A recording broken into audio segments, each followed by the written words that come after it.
Este programa é livre para todos os públicos. Profeta Daniel, capítulo 14, versos 36 e 37. Abacuque chamou: Daniel, Daniel, toma a refeição que Deus te envia. E Daniel respondeu: ó Deus, vós pensastes em mim, vós não abandonastes os que vos amam. Vamos repetir o 37? Daniel respondeu: ó Deus, vós pensastes em mim. Repita por favor essa frase: ó Deus, vós pensastes em mim, vós não abandonastes os que vos amam, vós não abandonastes os que vos amam. Palavra do Senhor. Que maravilha, meus irmãos, iniciarmos esse segundo dia do nosso congresso, primeira manhã, com uma carta de Sua Santidade o Papa Bento XVI. Que bom quando a gente voltar para as nossas casas, a gente poder contar de peito cheio: o Papa nos escreveu, o Papa nos mandou uma carta, dizendo que nós somos porção privilegiada da Igreja de Jesus Cristo. Mas, muito mais bonito ainda, é isso que o profeta Daniel externaliza, e que deveria ser também a oração de louvor que brota do coração de cada um de nós, diante da certeza de que Jesus Cristo é o pão vivo descido do céu. A cada Eucaristia, nós cristãos, leigos, religiosos, consagrados, sacerdotes, bispos, povo de Deus, podemos repetir esse louvor que o Espírito Santo colocou na boca do profeta Daniel: ó Deus, vós pensastes em mim.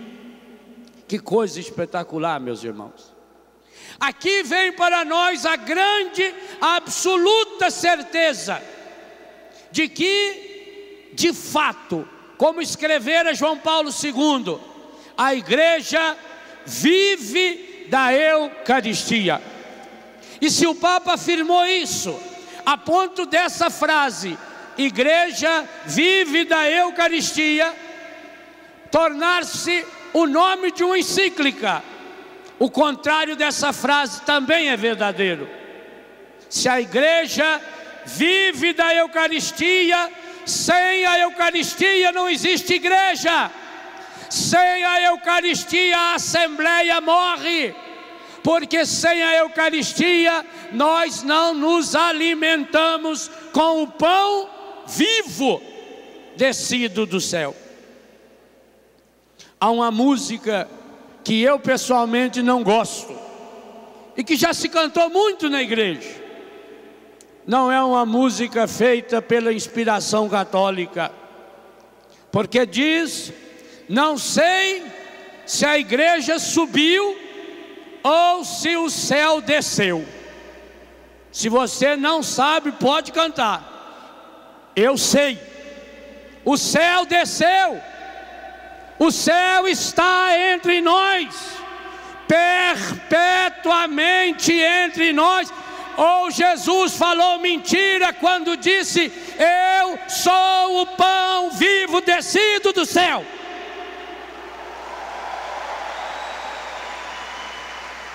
Mas talvez, meus irmãos, A gente canta sem pensar,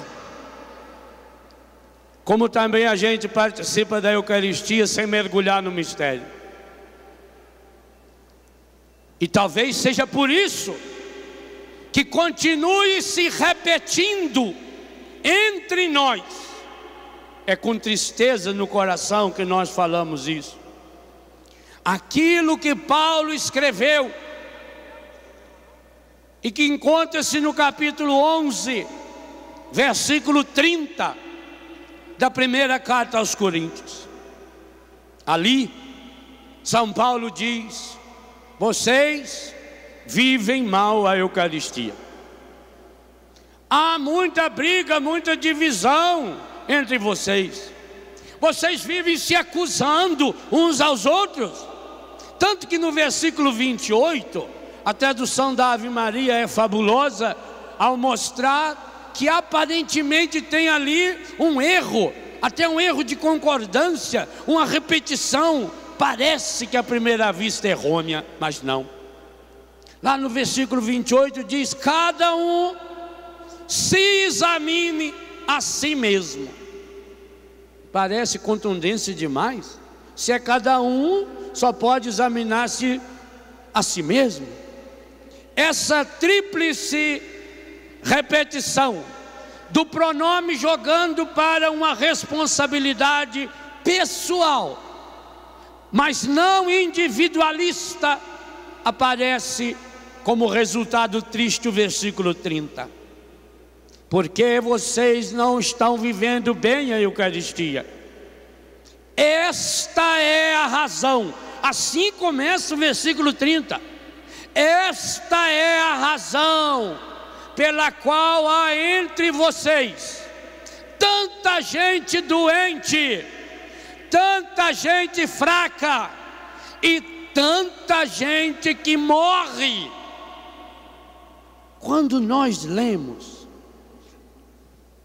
a força dessa palavra e vamos descobrindo que também entre nós continuam acontecendo esses tristes fenômenos de gente doente, de gente enfraquecida, de gente morrendo longe da graça de Deus.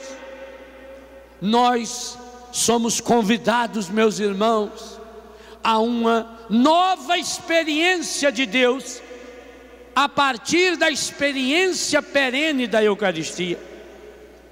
Que maravilha que podemos celebrar esse congresso com as bênçãos de Sua Santidade Bento XVI, dentro do grande ano da Eucaristia.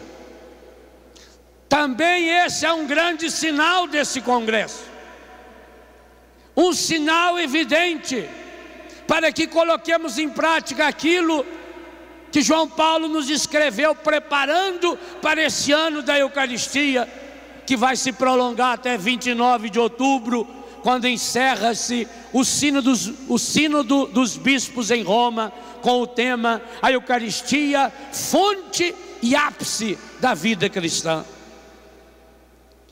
Ao celebrarmos esse congresso, nesse lugar, nesse santuário, cumpre-se aqui também a profecia do Padre Jonas, quando aqui nesse lugar ainda não existia uma gota de cimento, aonde não existia nenhuma estrutura há 2 anos atrás.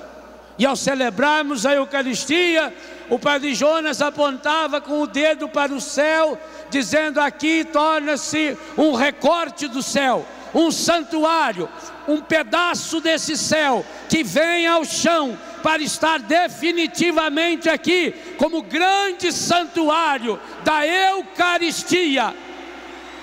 Pois hoje nós podemos completar a profecia do Padre Jonas. Esse é o santuário da renovação carismática católica. Por quê? Não é coincidência, meus irmãos, que pela primeira vez na história a renovação carismática católica realiza o seu congresso numa casa que lhe pertence, numa casa que é sua, Esse é um sinal da unidade.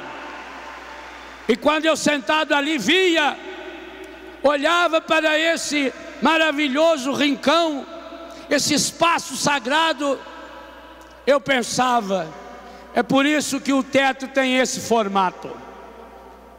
É Deus lá de cima, abraçando cada um de nós, que agora recebemos aqui, nesse chão sagrado, o pão vivo descido do céu. E por que é que esse pão vivo desceu do céu? Para ressuscitar as áreas mortas, estragadas da nossa vida, para ressuscitar o ânimo, a força e a coragem de nós sacerdotes, que deveríamos ser os especialistas da Eucaristia, não pela teoria dos conhecimentos, mas pela experiência de joelhos calejados, adoradores, que damos ao povo aquilo que nós recebemos da experiência de ouvir, de amar, de saborear o Senhor. Foi o Papa que colocou esse versículo do Salmo 33 num contexto de Eucaristia: saboreai e vede como o Senhor é bom. Meus irmãos, com certeza algumas profecias de Deus, pela palavra do Papa, por esse lugar, por esse momento histórico que nós estamos vivendo, por esse compromisso eucarístico. Porque aqui no Brasil, terminado o ano da Eucaristia em outubro, nós entramos na grande mística da preparação que já vem acontecendo para o Congresso Eucarístico Nacional, que vai acontecer no mês de maio, em Florianópolis, Santa Catarina. A renovação carismática católica escolheu, foi o conselho que escolheu essa temática, mas foi o Espírito Santo que escolheu que essa temática começasse desde ontem, na primeira leitura, no Salmo de meditação, e até por decorrência no Evangelho, a palavra semeada no coração de cada um de nós, semeada em cada Eucaristia que nós recebemos. Hoje nós estamos sendo convocados a reassumirmos a nossa vocação eucarística. Você já notou que a Eucaristia é carismática até no nome? Não há nenhum outro sacramento, nem o crisma, tão carismático feito a Eucaristia. Se a Eucaristia é carismática até no nome, cada um que tiver o nome de carismático precisa ser eucarístico na vida. E o que significa ser eucarístico na vida?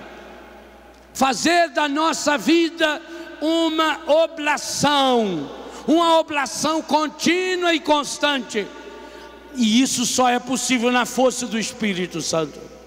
São Paulo, escrevendo aos Romanos no capítulo 12, dizia: exorto-vos, pois, pela misericórdia de Deus, a que ofereçais vossos corpos como sacrifício vivo, santo e agradável a Deus. Não vos conformeis com este mundo, mas transformai-vos pela renovação da vossa mente, pela renovação do vosso espírito. Nós estamos sendo convocados na força da palavra de Deus, por sua santidade Bento XVI, por esse evento espetacular, nesse lugar, chão sagrado, que Deus vem frutificando quantos dons, quantas graças, quantas bênçãos, exatamente por quê? Porque nós que frequentamos este lugar, podemos testemunhar a fidelidade dessa comunidade ao Evangelho, à Eucaristia, e principalmente pela sua constante e contínua abertura à ação do Espírito Santo de Deus. Deus nos chama a obras grandes. Deus nos convoca a obras esplendorosas, admirável aos nossos olhos e aos olhos do mundo. E digo-lhes com a honestidade que vocês que me conhecem sabem que é peculiar: a renovação carismática católica está precisando reassumir a sua vocação de ser semente, sinal concreto do Espírito Santo para as comunidades, para a igreja e para o mundo. A renovação carismática católica está precisando reassumir a força do Espírito Santo, a força dos pioneiros que fez gestar na igreja leigos, religiosos, consagrados, sacerdotes e bispos cheios, repletos do Espírito Santo. Mas como seremos repletos do Espírito Santo sem que nos alimentemos da Eucaristia? Essa é uma verdade de fé que nós sacerdotes rezamos continuamente, repetimos continuamente, de modo explícito, quando rezamos a oração eucarística número 3. Ali a igreja nos dá um segredo, que o sacerdote presidindo e falando em nome de toda a igreja, e ali falando na pessoa de Jesus, porque é dentro da oração eucarística, o sacerdote reza que, participando do corpo e o sangue do vosso Filho, sejamos, lembram da palavra, sejamos, não é cheio não, sejamos repletos do Espírito Santo. É disso que o mundo precisa, de sacerdotes, de seminaristas, de bispos, de povo de Deus repleto do Espírito Santo. Essa é a marca eucarística da igreja de Pentecostes. Como nós seremos repletos do Espírito Santo? A igreja responde: alimentando-nos com o corpo, o sangue, a alma e a divindade de nosso Senhor Jesus Cristo. Mas aí, meus irmãos, eu já ouvi muitas vezes colegas meus sacerdotes e alguns bispos, quando a gente vai pregar espalhado o Brasil afora, e eles dizem: padre, você que é da renovação. Se eu sou em primeiro lugar da igreja, a renovação que é da igreja, então eu sou da igreja, porque se um dia tivesse que optar entre a igreja e a renovação, é claro que eu largaria a renovação. Mas também a renovação nunca ia fazer uma bobagem dessa, porque nós temos absoluta certeza que ela é a expressão dessa igreja, que ela é dom, que ela é carisma do Espírito Santo, que é o grande carisma, que é o grande dom do Espírito Santo, de modo especial para esse tempo na história.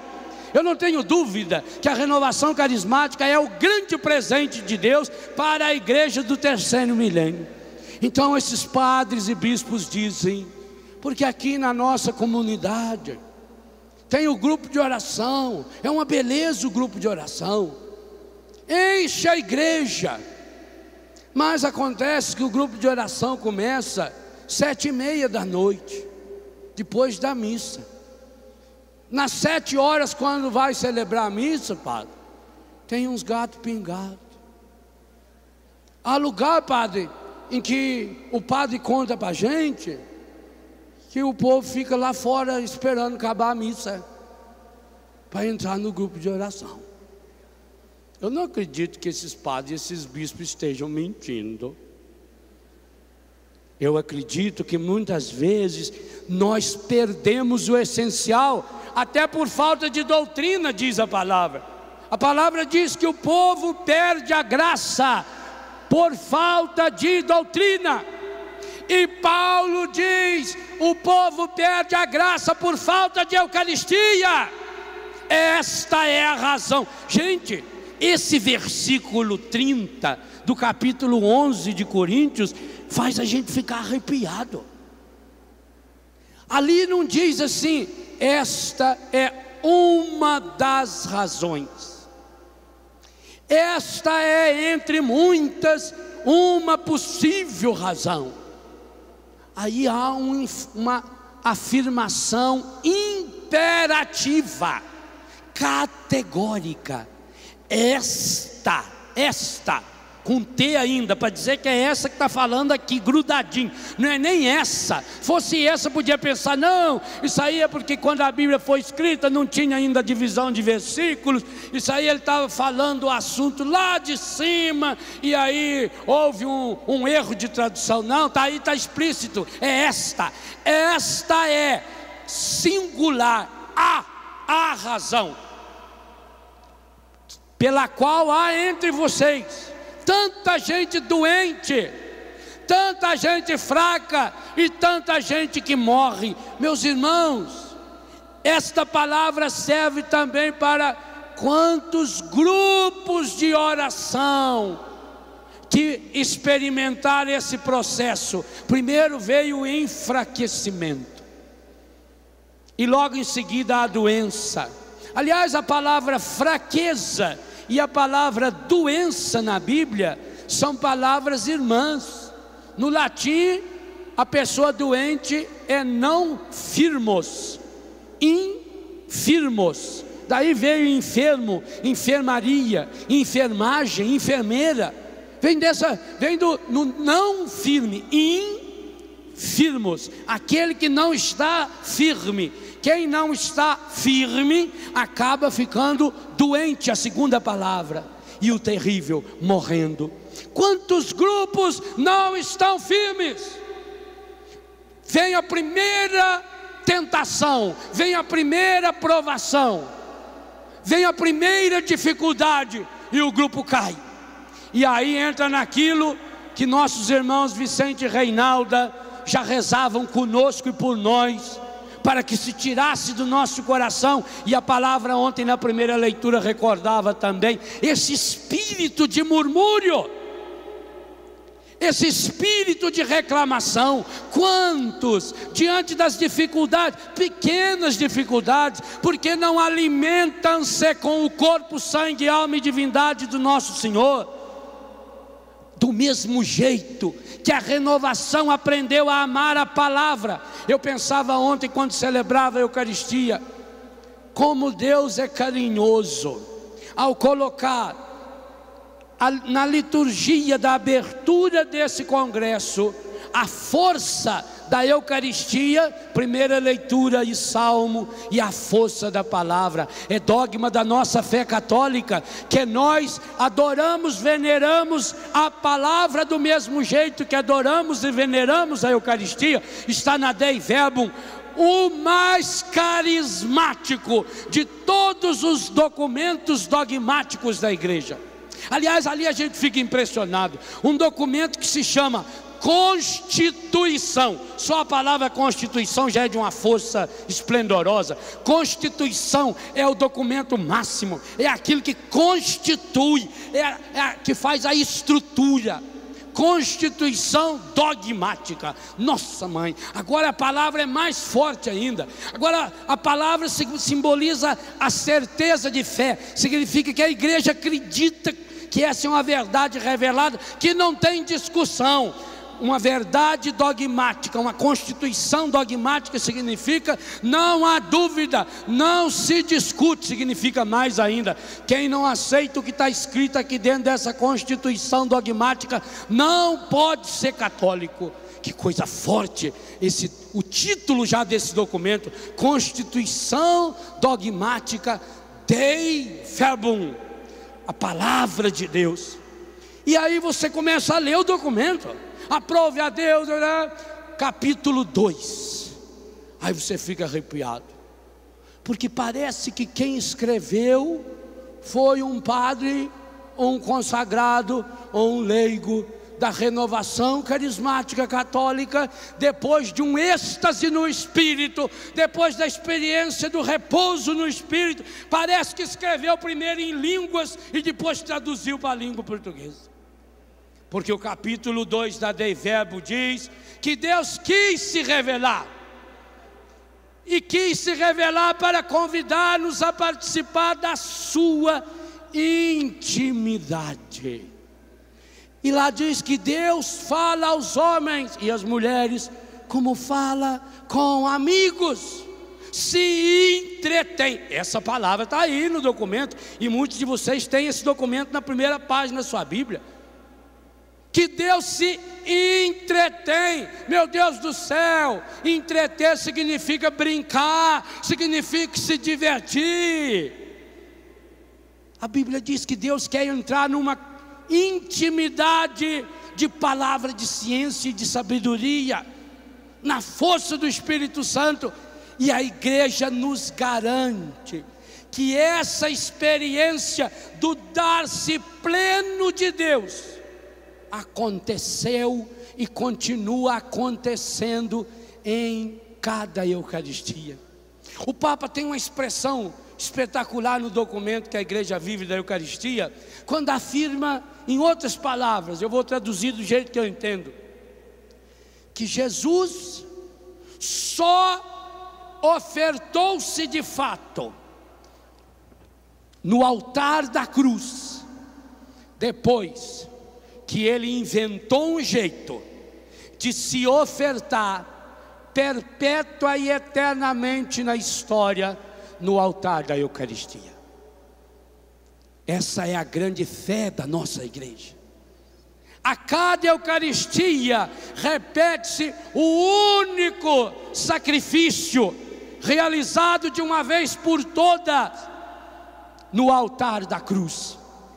Mas que coisa espetacular, meus irmãos. Onde foi que Jesus celebrou a sua Eucaristia? Onde foi que Jesus iniciou a doação plena do seu corpo, sangue, alma e divindade? Na última ceia. Foi a primeira missa. Em que lugar isso aconteceu?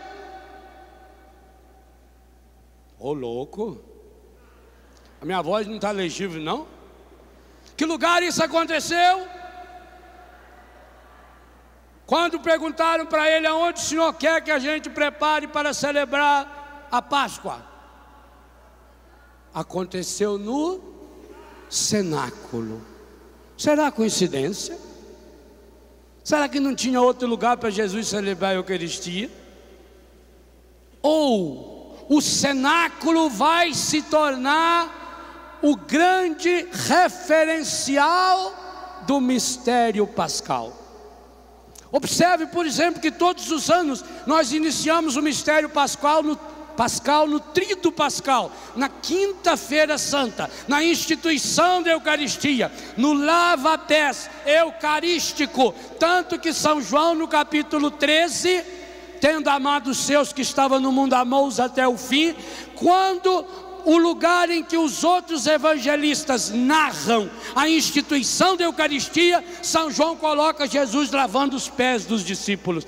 E basta ler o capítulo 6, que motiva essa pregação do mesmo evangelho de São João, para não pensar que São João não entendeu a força da profecia de Jesus sobre o pão da vida, naquele discurso esplendoroso que ele fez na sinagoga de Cafarnaum.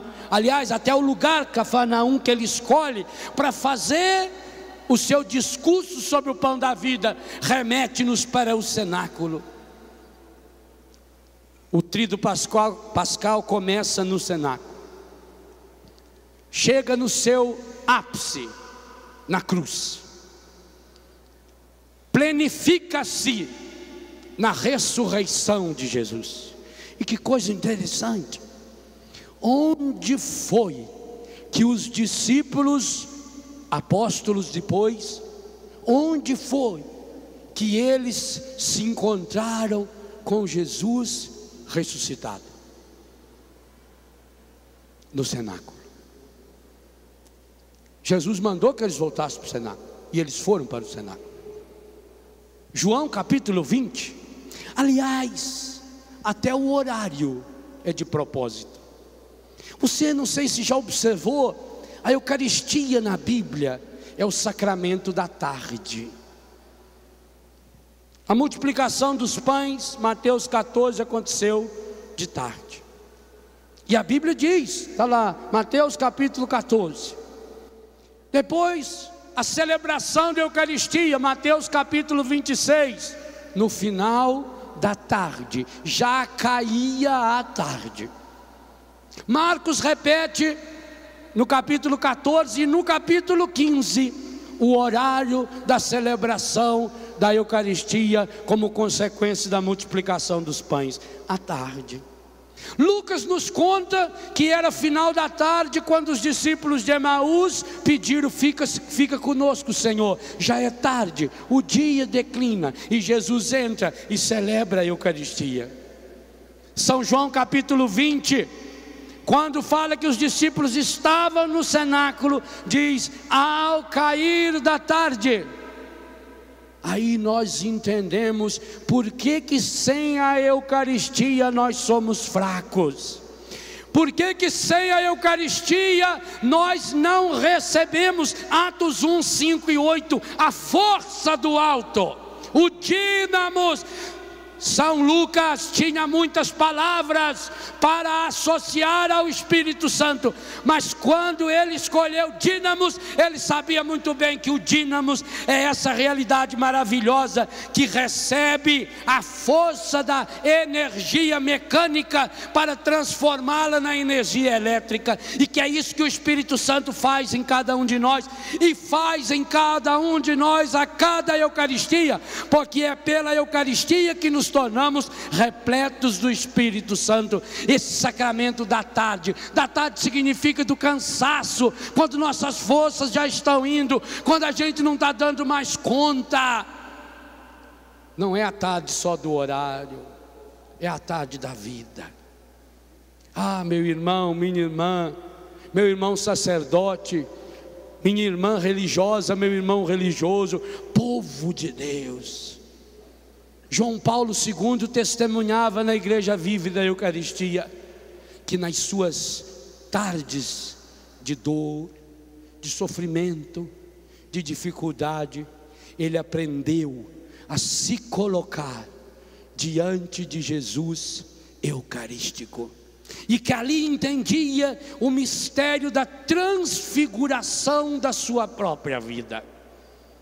Nós precisamos, com urgência, urgentíssima, voltarmos a ser especialistas na adoração, porque Jesus já ensinava a samaritana e quer ensinar para cada um de nós que os adoradores que o Pai deseja, adoradores por excelência, só pode acontecer diante da Eucaristia. A igreja define que a única realidade eclesial diante da qual nós podemos prestar um culto chamado latria. Os padres sabem bem o que é isso. Latria quer dizer o culto exclusivo a Deus é diante do Santíssimo Sacramento.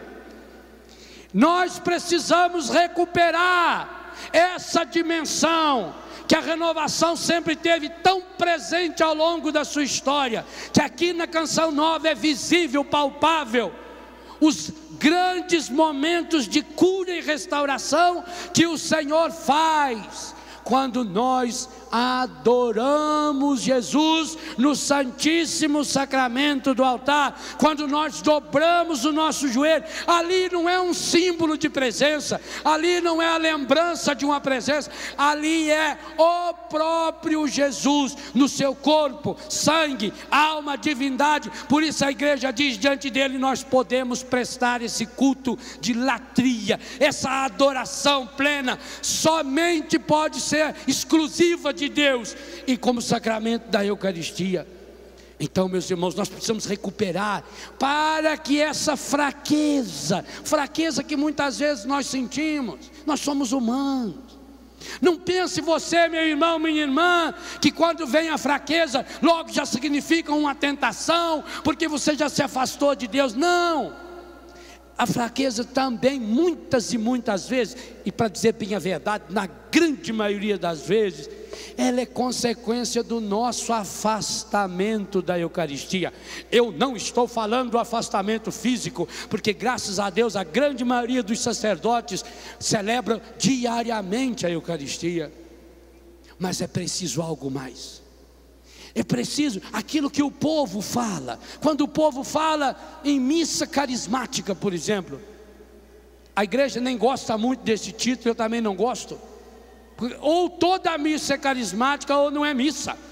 Como é que pode celebrar Eucaristia sem ser carismática, se no próprio nome Eucaristia já está a palavra carisma, haris, graça? Mas por que o povo fala da missa carismática? É quando percebe que aquele sacerdote não está ali pura e simplesmente com uma presença física.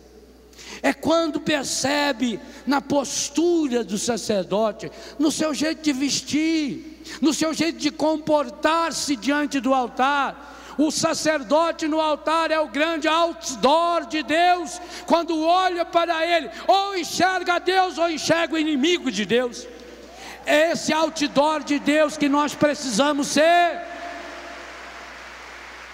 Por isso que opinião minha, eu não admito que um sacerdote concelebre a Santa Missa sem a túnica e sem a estola.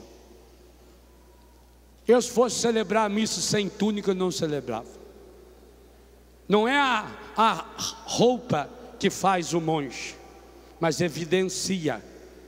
A roupa evidencia as razões do coração. Como é bonito quando nós nos revestimos da túnica e pedimos: Espírito Santo, revista-me inteiramente.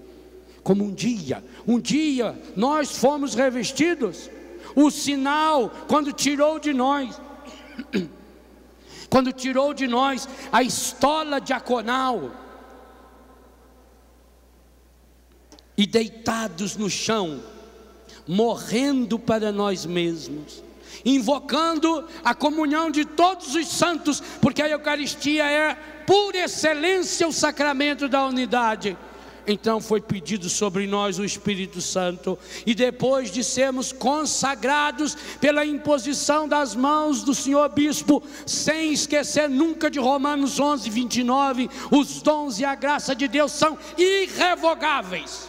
Ali naquele instante, tornamos-nos sacerdote para sempre, segundo a ordem de Melquisedeque, e fomos revestidos. Cada vez que nós vestimos a nossa túnica, cada vez que nós colocamos a nossa estola, estamos despindo-nos do homem velho e revestidos do homem novo, criados segundo Deus, Colossenses 3, 8 a 10, em verdadeira justiça e santidade, que vai se restaurando contínua e constantemente à imagem daquele que nos criou. Então ali, meus irmãos, quando as pessoas conseguem perceber que nós externalizamos essa experiência íntima, aí começa a acontecer também, meus irmãos, e daí vem a importância de nós sacerdotes, principalmente nós sacerdotes que tivemos a graça de sermos batizados no Espírito Santo, de nos tornarmos não só um outdoor, mas de nos tornarmos também canais eficazes do Espírito Santo. Cada pessoa que participasse da nossa missa precisaria ser mergulhada e batizada, ungida na força do Espírito Santo, para que as suas fraquezas humanas, fraqueza de temperamento, nós somos humanos, nós não podemos achar que somos anjos, não. Aliás, não queira ser anjo, porque no bom sentido da palavra, a história da igreja nos conta que os anjos têm inveja de nós, porque eles não podem receber a Eucaristia e nós podemos. Paciência, não fui eu que inventei essa regra de anjo. Tanto que quando apareceu aos pastorinhos, primeira coisa que o anjo fez foi se ajoelhar também diante do Cristo na Eucaristia. E aliás, meus irmãos, principalmente os padres não podem ficar orgulhosos por isso, porque alguns padres que têm a visão de Deus, uma visão beatífica, por exemplo, na hora da missa, quando ele levantar a Eucaristia, ele vai perceber que o único que fica em pé é ele, porque começar dos anjos estão todos ajoelhadinhos ali em volta de nós, ajudando a igreja a se ajoelhar. Para quê? Eu sou o pão vivo descido do céu. Deus desceu do céu. Está lá no capítulo 2 da Constituição Dogmática Dei Verbum, para nos elevar até Deus. Que coisa estupenda! Não há nenhuma teoria religiosa, nenhuma, nem mesmo o panteísmo afirma uma barbaridade dessa, que a igreja afirma em cada Eucaristia. Sabe, eu fico cada dia mais apaixonado na nossa igreja, e eu não tenho dúvida nenhuma que a nossa igreja foi fundada e consolidada por nosso Senhor Jesus Cristo e plenificada no batismo do Espírito Santo em Pentecostes. Porque a cada missa, quando nós sacerdotes humildemente abaixamos a nossa cabeça diante de um coroinha, uma criança, às vezes uma criança que não tem ainda nem consciência do que está acontecendo, e suplicamos: lavai-me, Senhor, dos meus pecados. Nós dizemos que possamos, logo antes afirmamos, que possamos, quando colocamos a gota d'água, aquela milésima gota d'água, os padres sabem disso, que a gota d'água deve ser a menor. Se o vinho no cálice deveria ter em quantidade suficiente para ser todo ele derramado no cálice, porque Jesus deu todo o seu sangue, a água deve ser a menor gota, porque o pecado da humanidade inteira não dá a milionésima gota do sangue redentor de Jesus. Ali a igreja nos ensina que nós possamos participar da divindade do vosso Filho, que se dignou assumir a nossa humanidade. Isso é dogma, isso é certeza absoluta da nossa fé. Isso está na Constituição Dogmática Dei Verbum, isso está na Constituição Sacrosanto Concilium, que nós recebemos essa graça. Por isso que eu dizia no começo: eu sei, o céu desceu, o céu está entre nós, e mais ainda, olha que coisa estupenda, o céu entra dentro de mim. Gente, que coisa esplendorosa, você saber que Deus se derrete todo por você. Pode dizer isso para as pessoas que estão do seu lado, que comunga: Deus se derrete todinho por você. Esse Deus é apaixonado em você. E que coisa fabulosa.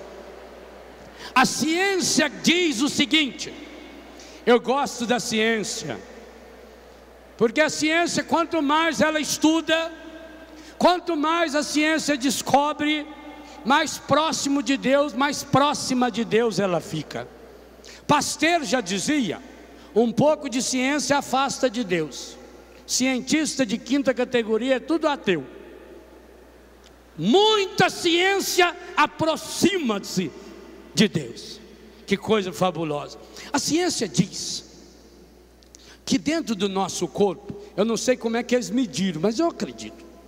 A ciência diz que dentro do nosso corpo, se juntar as veias, não é veia, não é veia, as veias, nas veias também tem, as veias, as artérias, os capilares, tudo quanto é lugar que passa sangue, e se colocar assim em filinha, isso dá uma distância mínima de 94 mil quilômetros.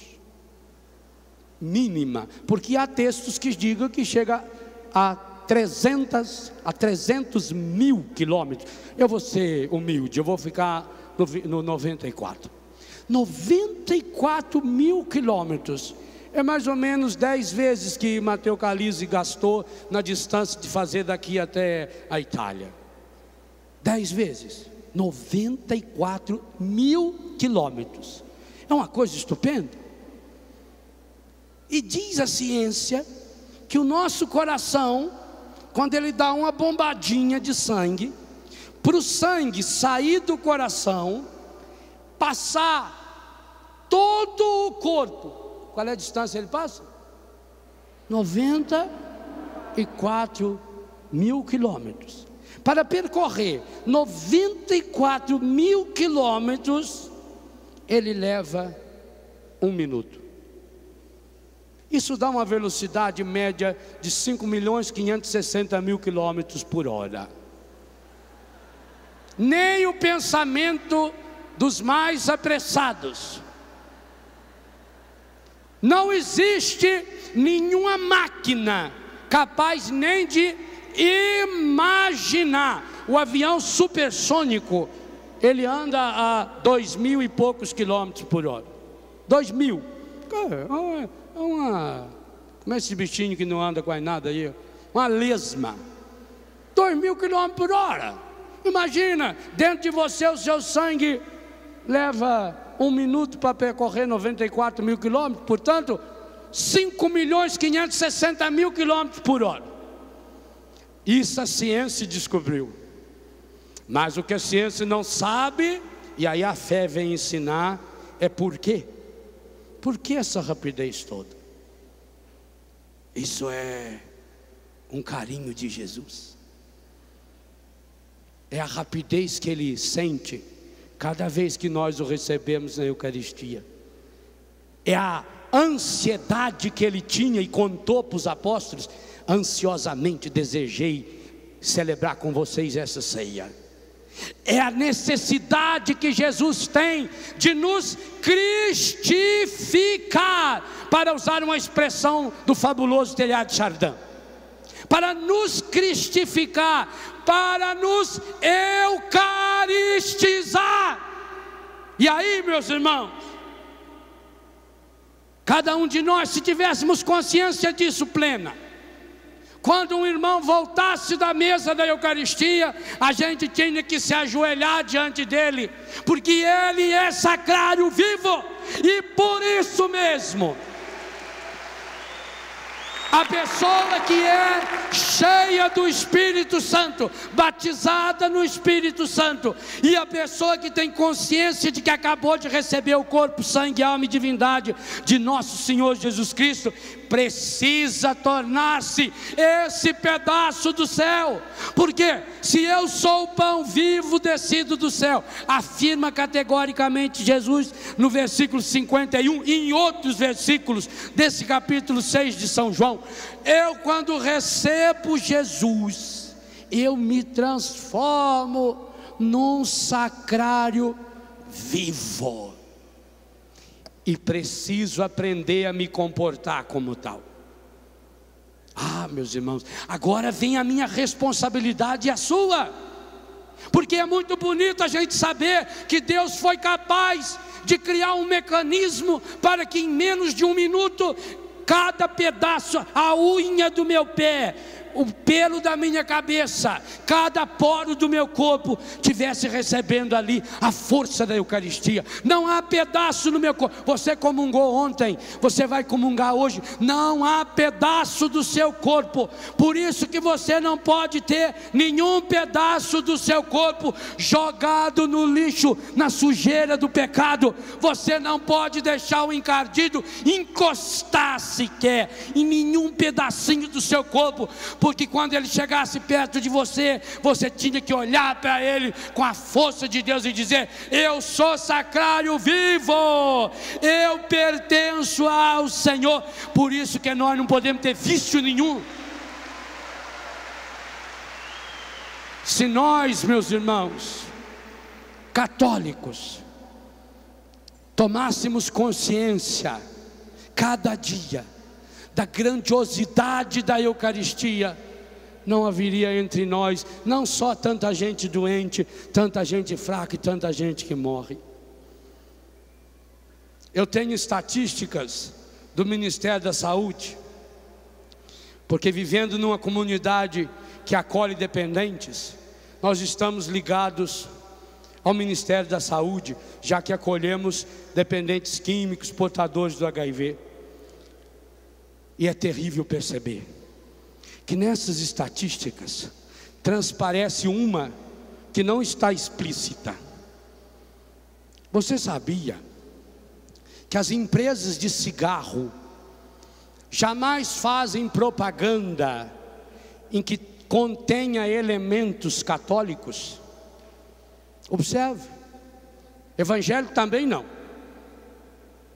Nem nunca uma propaganda transparece um símbolo católico, como propaganda de cigarro, porque as empresas de cigarro sabem que 93% dos que definem a religião por católicos são fumantes.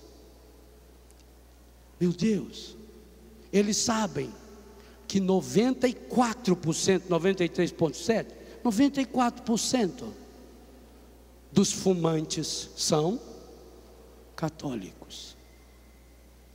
Isso faz. Eu que já fumei sei disso. Como é que o encardido nos suja? Olha bem, quando nós abrimos a nossa mão, e quem for comungar para receber na mão, deveria sempre receber na mão, a igreja deixa livre, mas a mão esquerda deveria estar aberta aqui na altura do peito, na altura do coração, não é nem lá embaixo, e nem para fazer uma concha também não.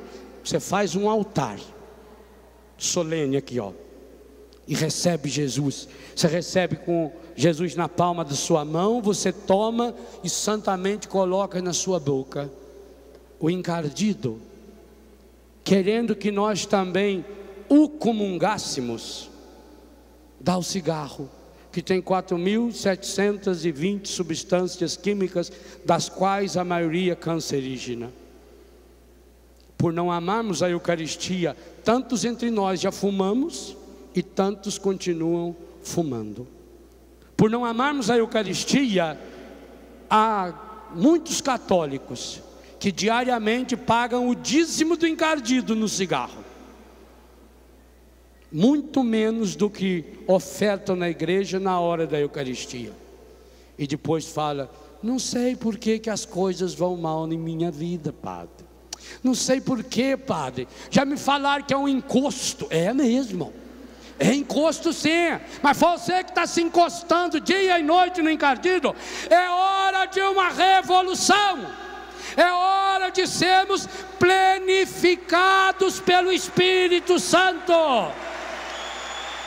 Ora, meu irmão, minha irmã, como é que nós vamos convencer o mundo de que nós acreditamos que naquele pedaço de pão está o corpo, sangue, alma e divindade de nosso Senhor Jesus Cristo, se nós vamos lá, comungamos Jesus, mas o efeito da nossa vida é como se fosse uma batata frita, a começar de nós sacerdotes.